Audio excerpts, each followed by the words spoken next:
Hello, internet fans. It's your old pal Rottin Roger DeMarco here from 3bproductionco.com. This week, we're going to be talking about Rupert Harvey's 1992 film, Critters 4. That's right, this week, we had to talk about Critters 4 because, guess what? A brand new motherfucking Critters movie is coming very soon. And I saw some of the set photos. I couldn't be more excited. So I said, let's talk about Critters 4 this week. So, this is the plot breakdown. The critters get cryogenically frozen and they're drifting in space. A salvage team comes across the containment unit, brings it on board, and they're gonna take it back and get money for it, but the captain decides, these guys are lowballing me. I'm gonna crack this fucker open and see what treasures are inside. Well, guess what? You're fucking with Krites. The Krites are inside, and the Krites don't have time for your fucking greedy, money-hungry schemes, you dirty, rotten bastard. This movie is super fun, but before I get into all of my overall thoughts of the film, first, let's take a look at Rottin Roger's Splatter Facts. We have 7 dead bodies. We have 1 butt. We have 0 titties. The methods of death include, but are not limited to, hollowed out, chomped, off-screen, and gunshot. That was probably come from my throat. That was a weird noise that came out of my body. This movie stars Brad Dourif in an awesome role. He's like the tech guy on the ship. He sort of is like a surrogate father, mentor for this other kid on the ship. The other kid on the ship looks up to Brad Dourif, and they kind of make a neat little team together. It's awesome. Also, it stars Angela Bassett, but it's more like Angela Asset. Am I right? You know what I'm saying? She's awesome, as always. She's the tough-as-nails, badass chick who constantly gets sexually harassed by the captain. That's one of the things about this movie that I really like, is that the captain is like such a sexual deviant perv, total piece of trash. So much so that he like sneaks into Angela Bassett's room and is like sitting there watching her shower from the other side, and he gets busted on it, and he's just like, shh, hey. He just wants to spy on her and watch her, and they're flying the ship. He's constantly, how you doing? Giving him fucking Matt LeBlancs. Just a terrible piece of shit, and it's like he thinks it's gonna work. Like that's how you flirt in space. She is not having any of that shit. She's way too tough for it, and usually when you have a character like that, total piece of shit, they're gonna get what they deserve. Spoiler alert, that captain gets fucked up. A couple of things in this movie that I just chuckle out loud. There's a scene where a character is trapped in the elevator. Everything on this ship is voice activated, controlled by AI. The character cannot get off of the elevator. He'll give it a voice command, and it will not understand him. So it will take him somewhere he doesn't want to go, or it won't let him off the elevator. I'm an older dude, so this totally resonates with me when it comes to anything that has to do with technology in my house. I think it's fucking hilarious that you have to tell the computer system the exact opposite of what you want it to do for it to work. It hit home for old Uncle Roger, I'll tell you that much. Also, we go about 36 minutes in this movie before we even see a single Krite. You're wanting this action to pick up. You're wanting it to get going. This movie sits on that for quite a while. It should work to give you character development, which this movie does a decent job of giving you fun characters, but it also hits you with the cookie cutter characters.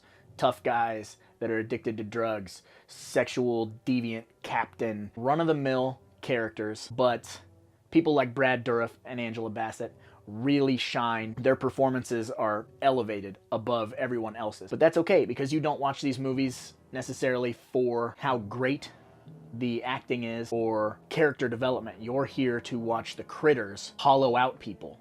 And this movie is a little shy on the violence. Definitely doesn't have anything like Critters 2 with a giant critter ball rolling down and mowing down people. It's a little light, but it's still a very fun movie. Since this is a New Line film, if you keep your eyes peeled, you will get the inevitable Lin Shaye cameo. Out of nowhere, Boom, there's Lin Shaye. It's almost like a joke now. It's an Easter egg. When you watch an older New Line film, there she is, there she is, there she is. She's always got some tiny role. It's awesome to see her becoming a lead now after she paid her dues, folks. 30 plus years of being a bit part actor. So it's great to go back and see her doing these things. So like I mentioned before, there are characters like piece of shit captain, the junkie guy. Well, the junkie guy has a very interesting scene the whole time I was watching this, because it's been a minute since I had seen it. So I thought, let's revisit it, let's talk about it, and see what everybody else thinks about Critters 4. The junkie, he gets told the critters know where you are. The critters are coming to you. They're radioing this guy and saying, you need to get out of the med lab. Go. And this asshole is shaking out pill bottles and pocketing all these drugs. And he's, wait. Yeah, I'm on my way in a minute. There are fucking killer porcupine krites, these little fucking teeth with quills coming after you. And you're like, hold on a minute. It defies all logic. That's some of the charm of this movie. How bad of a junkie do you gotta be like, imminent death is outside. Hold on a minute while I do this. But that's a trope. It's in a ton of movies. That trope of like, hey, I am telling you this is going to happen. Do not go here. Do not do this. And the person always thinks that they got one up. They're gonna be okay because they are who they are, or whatever bravado bullshit, lazy writing, whatever you want to call it. It's in everything. It is in fucking everything. It's a way to pump up the numbers. Dude with the ponytail, he wants some drugs. Gone, one more down. That's how this works. This movie has those type of flaws. And it is the fourth in the franchise. Critters come from space, but there are a handful of movies where the fourth installment goes to space. Leprechaun 4 goes to space. Hellraiser 4 goes to space. Critters 4, let's go back to space. It's a thing that seems to happen when franchises have exhausted all other possibilities. You know, Children of the Corn 4 in space. Just kidding, that didn't really happen. Children of the Corn 44 in space, coming soon. So I don't really have anything super negative to say about this movie, but I don't really have anything super positive either. This is just a good way to pass an hour and a half. I tend to go back to this. I like to say this because I don't want to shit on any movie ever, really. But I try to see the good in all of these films. I am a big Critters 1, 2, 3 fan. 4 has always just kind of been a, yeah, it exists type of movie. But here recently, I've revisited a couple of times. I will say this. It's the fourth installment in the franchise. It can very easily be overlooked. But in my opinion, it's important to the franchise. It's a fun movie to go back and watch and see where the story left off. It's not great, but it's not horrible. This is a popcorn film in every aspect of the phrase. You're gonna wanna just throw this on and have a good time. You know what you're getting when you're watching Critters 4, okay? That's what I'm getting at. Critters 4 has some side butt. Critters 4 has some fucking sweet looking critter puppets. It has a decent body count, and it has fun. And it has fucking Brad Dourif. That alone is one of those movies you go, okay, I need to see something he does other than Chucky. Everybody knows Brad Dourif is fantastic as Chucky, but you gotta see him in stuff like Critters 4 and stuff like Graveyard Shift, you know, where he is really given the ability to be somebody off the wall. When he gets a chance to be a character that can tear up, he has such a great range of emotion, and I love to see him work. So this movie is no different. This is a Brad Dourif film with critters. I do recommend this movie if you want to have a good hour and a half, you just want to have some fun.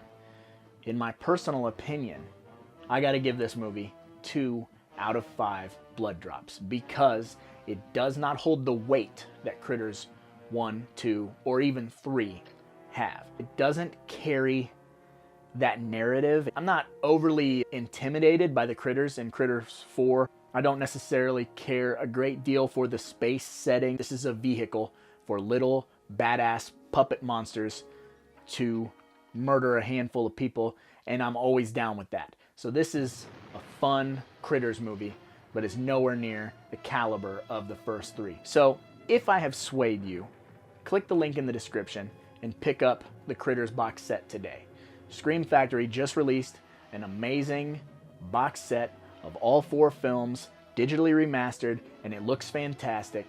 So it's worth having in your library. It's worth having in your collection, and it's worth sharing with your friends who have never seen a Critters movie. Well, I suppose I should probably get going, because after all, there's a lot of movies out there. Somebody's got to watch them, so why not me, right?